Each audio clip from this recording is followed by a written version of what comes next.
নির্মাতা রায়হান রাফির web film অমীমাংসিত মুক্তির পথে বাধা হয়ে দাঁড়িয়েছিল চলচ্চিত্র সেন্সর বোর্ড। স্যার আমার রিপোর্ট রেডি স্যার। স্যার আমি এই সপ্তাহের মধ্যে সাবমিট করে দেবো স্যার।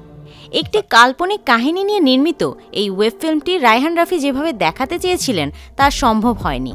সেন্সর বোর্ড সাফ জানিয়ে দিয়েছিল এটি প্রদর্শনের উপযোগী নয়।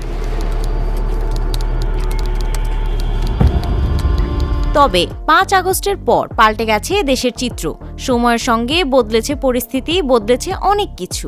১৮ আগস্ট সকালে তথ্য ও সম্প্রচার মন্ত্রণালয়ের নতুন দায়িত্ব নিয়ে নতুন তথ্য উপদেষ্টা নাহিদ ইসলাম সাংবাদিকদের মুখোমুখি হয়ে বলেন, যেসব চলচ্চিত্র আটকে আছে সেগুলো পুনরায় বিবেচনা করা উচিত।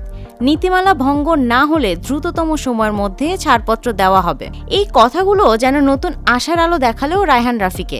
তিনি বলেন, শিগগিরই অমীমাংসিত আবার সেন্সরে দিব। আমরা সবাই চাই দ্রুত অমীমাংসিত রিলিজ হোক। আইনগতভাবে যা যা করতে হবে আমরা তাই করব। আশা করি সবকিছু দ্রুত সমাধান হবে। গুঞ্জন রয়েছে সাংবাদিক দম্পতি খুনের ঘটনা অবলম্বনে অমীমাংসিত নির্মিত হয়েছে। রায়হান রাফির মতে, একটি কাল্পনিক কাহিনী নিয়ে সিনেমাটি নির্মাণ করেছি এবং সেই কেসটি অমীমাংসিত। বাংলাদেশে এমন অনেক কেস আটকে আছে। গল্প যদি বাস্তবের সঙ্গে কিছুটা মিলে যায় তবে তা দেখানো যাবে না।